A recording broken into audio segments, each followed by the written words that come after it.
Good day to you. Please introduce yourself. Good day, sir. I am Arlene Paulo Astrero, 32 years old, single. I have 2 kids, age 15 years old son, 7 years old daughter.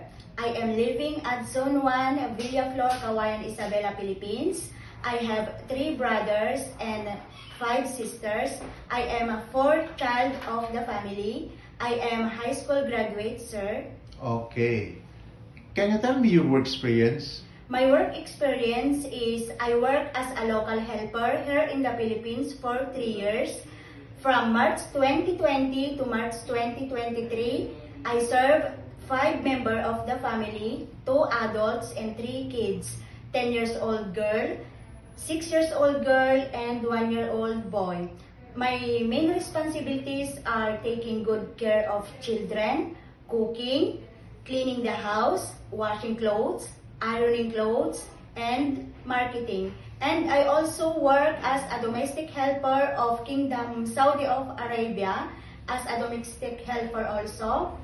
I serve 9 members of the family, 1 couple and 9 kids, and 7 kids. My responsibilities are cleaning the house, washing car, washing clothes, ironing clothes, and cleaning whole villa, sir.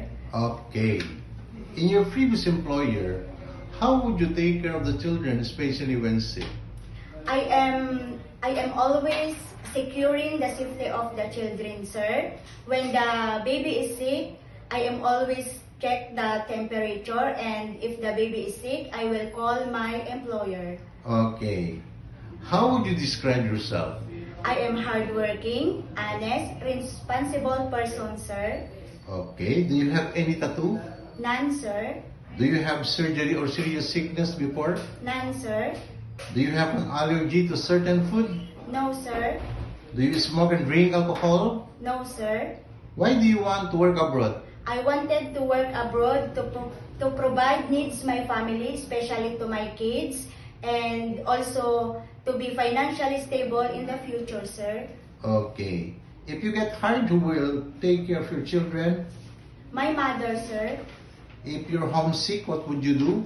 I focus to my work and remind to myself I need this job for my children, sir. Okay. What time do you usually sleep and wake up when you were working? I sleep around 10 p.m.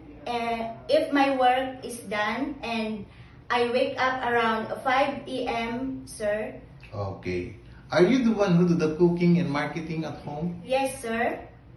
Sometimes kids are super active and they tend to be out of control. How would you control your temper? I will, Okay. Sometimes kids are super active and they tend to be out of control. How would you control your temper?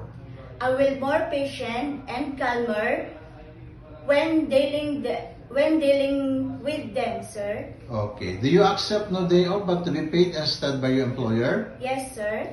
When you visited the parents, relatives, and friends of your employer, Yes, will you sir. help and do the housework there? Yes, sir.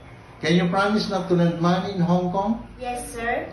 Are you scared of dogs and cats? No, sir. Are you willing to share room with kids? Yes, sir. Do you promise not to use cell phone during working hours? Yes, sir. Do you promise to finish your contract? Yes, sir. And I'm willing to extend if needed. Can you cook Chinese food? No, sir, but I am willing to learn. Can you sing a nursery song? Yes, sir. Sing it. The wheel on the bus go round and round, round and round, round and round. The wheel on the bus go round and round, all through the town. Okay, what is your message to your future employer? Good day, ma'am, sir. If you hired me as your helper, I promise to do my best to serve your family, because I am responsible, hardworking, and a very active person. Thank you, ma'am, sir.